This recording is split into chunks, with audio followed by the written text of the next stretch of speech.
je viens de passer tout simplement 4 heures à polir, lustrer et rénover que la moitié de ma voiture. Juste pour te faire une petite introduction où tu verras le avant-après de ma Super 5. Donc si tu pouvais juste prendre 2 minutes toi de ton côté pour liker, t'abonner et mettre un petit commentaire, je pense que ce sera pas de trop. Bonjour à tous, j'espère que vous allez bien. Aujourd'hui on se retrouve avec la petite Super 5 qui est derrière moi. Et on va attaquer l'esthétique de notre petite voiture. Donc comme tu peux le voir dans cette vidéo, on va passer de ça, qui est tout simplement la peinture de ma Super 5 d'origine, qui est ternie, qui a vécu pas mal de choses, à ça, qui est la peinture qu'on a récupérée, qui est brillante et qui redonne un peu de cachet à notre voiture. Et tant qu'on y est, on va reprendre les plastiques. Et je vais te montrer comment je suis passé des plastiques d'origine, qui avaient terni encore une fois, à ça, qui sont encore les plastiques d'origine, mais qui ont quand même une bien meilleure gueule. Alors, cette vidéo, on va la faire un peu en mode tuto. Dans une première partie, on va faire un peu de théorique et je vais t'expliquer les bases du lustrage, du polissage. Et dans une seconde partie, on fera l'application. Et pour finir, je te montrerai les plastiques, comment je les ai récupérés. C'est relativement simple. Déjà, le lustrage, c'est quoi? Quand tu parles de lustrage... Je te coupe 2 minutes la vidéo avant de me faire striker dans les commentaires. Je suis en train de faire le montage et je viens de me rendre compte que je confonds souvent polissage et lustrage dans la vidéo. Il faut savoir que le lustrage automobile et que le polissage automobile sont deux étapes différentes. Quand tu fais un polissage, en fait, c'est une action qui va te permettre de retirer les rayures et de retirer les traces du passé de la carrosserie. Et le lustrage est là pour faire briller ton véhicule. Quand tu fais un polissage, souvent tu vas faire des traces de polish avec ton pad, etc. Et il faudra que tu fasses un lustrage pour avoir un rendu parfait. Théoriquement, pour le faire correctement les choses, il te faut 2 machines. Moi, j'en ai qu'une, mais voilà, sache-le, normalement, il te faut une polisseuse et une lustreuse qui sont 2 machines différentes. Moi, dans la vidéo, je vais faire un polissage que tu verras en première partie. Et ensuite, quand je vais appliquer la cire, là, je vais faire un lustrage de la carrosserie. Donc voilà, c'est un petit point rapide avant de me faire striker dans les commentaires que je voulais te faire. Sur ce, je te laisse reprendre et je te souhaite une bonne vidéo. En fait, c'est une action qui va t'amener à travailler la partie supérieure de la peinture. Et en fait, cette partie-là, la partie supérieure de ta peinture, tu vas venir la travailler avec des pâtes abrasives de différentes granulométries qui vont te permettre de lui redonner, je vais faire attention que tout n'inonde pas, qui vont permettre de lui redonner un effet brillant, un effet éclatant. Bon, on va rentrer dans la phase théorie. Là, je vais te parler un peu de matériel, je te préviens, il y aura un petit peu de blabla. Déjà, pour lustrer ta voiture, il te faut une lustreuse. Donc celle-ci, c'est une lustreuse moyenne gamme que j'ai. Je l'avais payée dans les 80 € à l'époque. Une lustreuse, tu vas en trouver dans les 30 € pour les vraiment pour les vraiment bas de gamme, je vais y arriver. Et ça monte à plusieurs centaines d'euros pour les lustreuses professionnelles. Celle-ci, elle a plusieurs vitesses et c'est la chose que je te conseille, même si tu n'as pas un gros budget. Tu vois, celle-là, j'avais payé 80 €. Prends une lustreuse avec différentes vitesses que tu puisses gérer. Ensuite, pour lustrer ta voiture, tu vas avoir besoin de produits. Donc tu vas avoir besoin de polish. Les polish, tu vas en trouver plusieurs dans le commerce avec une granulométrie qui sera différente en fonction de l'état de surface de ta carrosserie et du résultat que tu veux obtenir. Donc moi, la Super 5, elle est quand même bien attaquée comme tu peux le voir. Donc on va partir sur 3 polish différents. Je vais en avoir un premier qui sera un polish de cut qui va me permettre de casser les grosses rayures et d'attaquer de manière très abrasive la carrosserie. Ce polish là, il faut faire gaffe les polish de cut parce que si tu attaques comme un bourrin ta carrosserie, tu risques carrément d'enlever ta peinture parce que tu vas voir, c'est des produits qui sont abrasifs. Et du coup, tu vas retirer ta peinture et tu vas arriver sur l'après au mieux. Et si tu es vraiment un bourrin que tu fais pas gaffe, surtout sur les arêtes, et tu peux carrément arriver sur la tôle. Ça m'est jamais arrivé, mais il y a des bourrins et je sais que ça arrive à certaines personnes. Après, on va passer sur un polish intermédiaire. Donc, le polish intermédiaire, comme son nom l'indique, c'est surtout pour faire la passation entre polish de cut et polish de finition. Et le polish de finition, c'est un polish qui va te permettre, comme son nom l'indique, d'avoir un résultat quasiment fini. Quasiment fini, pourquoi ? Parce qu'après avoir appliqué le polish de finition, il faut appliquer une cire protectrice. Donc moi c'est une cire que je mets, je sais qu'il y a plusieurs produits, il y en a à base de céramique aujourd'hui, il y a aussi des polish de protection. Et en fait ce produit-là va te permettre de garder ton résultat, ton lustrage plus longtemps. Si tu n'en mets pas, ça va faire propre, mais tu vas mettre ta voiture 6 mois, 1 an dehors, ça va reprendre les intempéries, le soleil, et ton polissage il va passer. Et la dernière chose, pour appliquer les polish, on va prendre des pads qu'on va monter sur la lustreuse. Les pads, tu en as plusieurs types, encore une fois, en fonction du polish que tu vas utiliser. Tu as des pads de cut, des pads intermédiaires, des pads de finition. Ils seront plus ou moins durs, plus ou moins abrasifs. Et du coup, il faut vraiment que tu associes le bon pad à la bonne pâte à polir. Si tu mets un pad de cut avec une pâte de finition, ça marchera, mais tu n'auras pas un résultat aussi net et aussi brillant, aussi étincelant que si tu mets un pad de finition, qui est celui-là pour moi, avec un polish de finition. Tu peux mélanger les pads, tu peux mettre un pad intermédiaire avec un polish de cut, tu peux mettre un pad intermédiaire avec un polish de finition.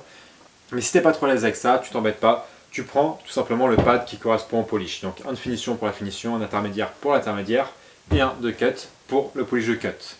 Bon, ça fait pas mal de blabla tout ça, maintenant on va se mettre au taf.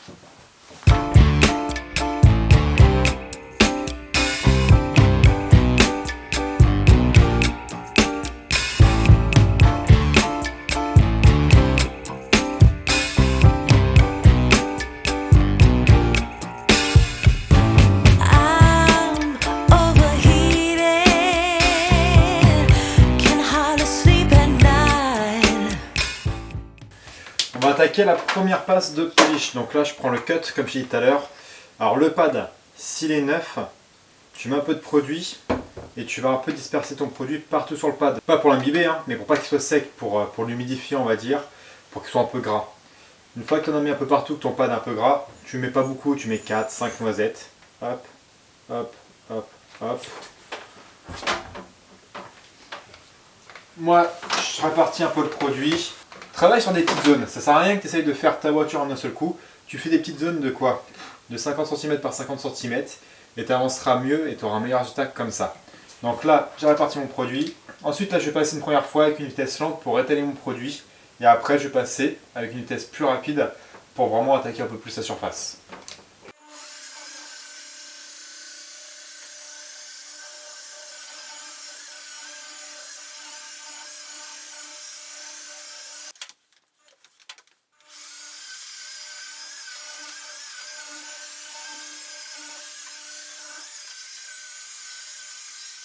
Là, j'ai fait une passe lente, donc maintenant, j'augmente un peu la vitesse et je vais passer en fait en refaisant une passe croisée sans rajouter de produit. Et là, je vais appuyer un peu plus. Au début, tu vois, je défleurais la carrosserie, je mettais un peu de pression pour que le pad adhère, mais sans plus. Là, je vais un peu plus appuyer pour vraiment que le pad s'écrase pas contre la carrosserie, mais qu'il y ait une certaine pression quand même.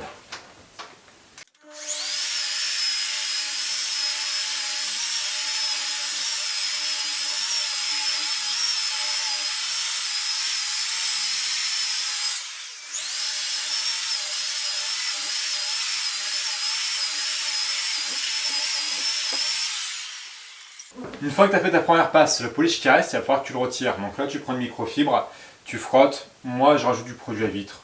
C'est parce que j'ai sous la main ou de savonneuse. Tu as des produits spray qui existent. Et tu retires tes traces de polish qui restent pour pas en fait que le polish que tu vas mettre après se mélange avec l'ancien polish. Encore une fois, c'est des granulométries différents. Donc voilà, tu travailles toujours sur une surface propre dès que tu prends un polish différent. Pareil, tu changes de pad aussi à chaque fois que tu changes de polish.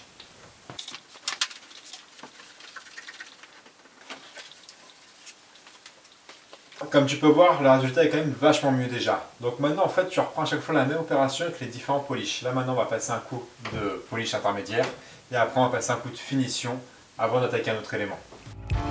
Doing crazy dreaming, you're the reason why. Hiding by the baby, losing my mind. Don't try to save me, I feel alive. My world is faster and faster, the tears and the laughter. I'm here for the ride. Maintenant on passe au polish de finition. Après moi je me tape toute la voiture et je te retrouve pour l'application de la cire.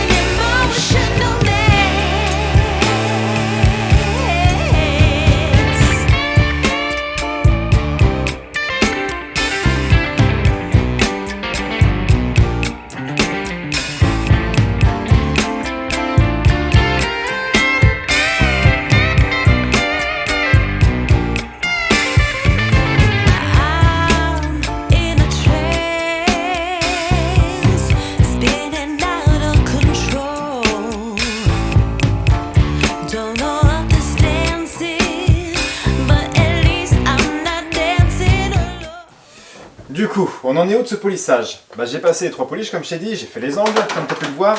Il nous reste juste à mettre la cire protectrice. Donc moi comme je te dis, c'est une sorte de cire qui va te permettre de garder le résultat net plus longtemps. et ça va aussi rendre encore un effet plus brillant normalement à ta carrosserie, bien que là franchement on est déjà pas mal. Je passe ça avec un pad doux, un pad de finition. Tu peux aussi l'appliquer à la main, toujours pareil, tu as plusieurs méthodes. Si toi t'en connais d'autres dans les commentaires, n'hésite pas à le mettre. Mais moi je refais toute la voiture encore une fois avec la cire, puis après on s'attaque au pare-choc.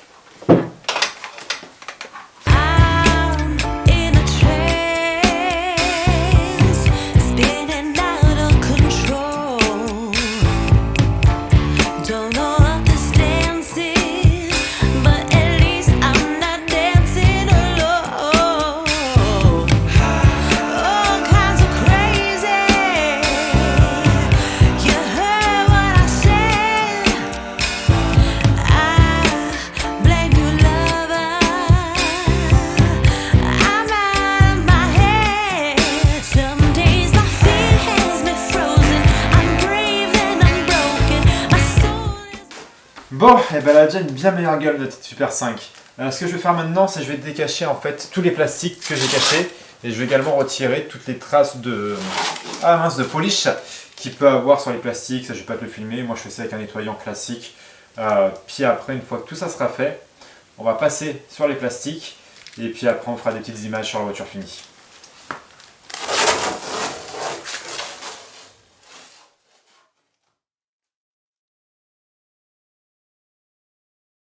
Les plastiques, je vais les rénover avec un produit que beaucoup de personnes connaissent, qui est le Polytrol.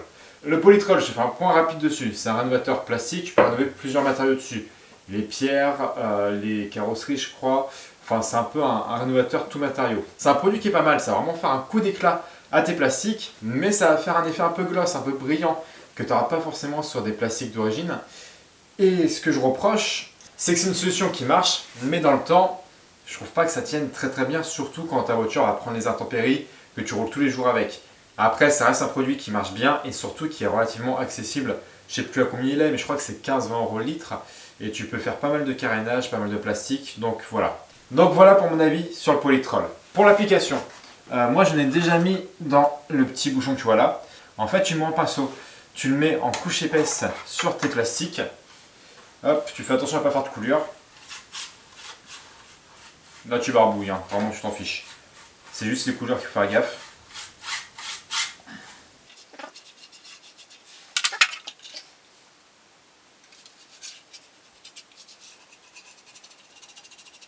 Et une fois que tu as bien appliqué le produit, tu attends une dizaine de minutes et après tu viens essuyer en fait le surplus avec un chiffon.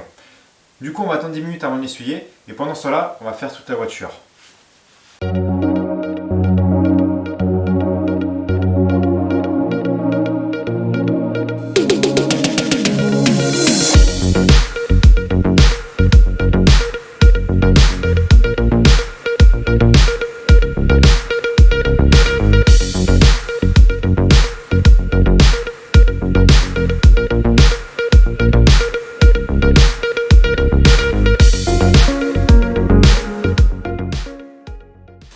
Bon, nos 10 minutes sont passées, donc là j'ai pris un chiffon que j'avais, c'est pas forcément microfibre, là c'est tout simplement une chemise. Il faut juste que ce soit propre. Et là tu viens frotter pour retirer l'excédent du produit sur tes plastiques. Hop. Et voilà, donc là tu vois la différence entre un qui est frotté et un qui n'est pas frotté. C'est tout simplement que tu as retiré l'excédent, tu vois, il paraît moins gras en fait, en état de surface. Et ça, ce produit-là, enfin ce plastique du coup maintenant qui est traité, on va dire, faut que tu laisses un peu sécher pour que le produit sèche, durcisse et tienne un peu dans le temps. Donc là du coup on frotte tout, après on va faire la voiture. Une fois que j'aurai tout fait, je vais remonter, je ne pense pas te le filmer. Mais on va se retrouver dans quelques instants pour que je te montre le résultat final de la Super 5 après le lustrage complet et la rénovation des plastiques. Et franchement tu vas voir, ça va envoyer.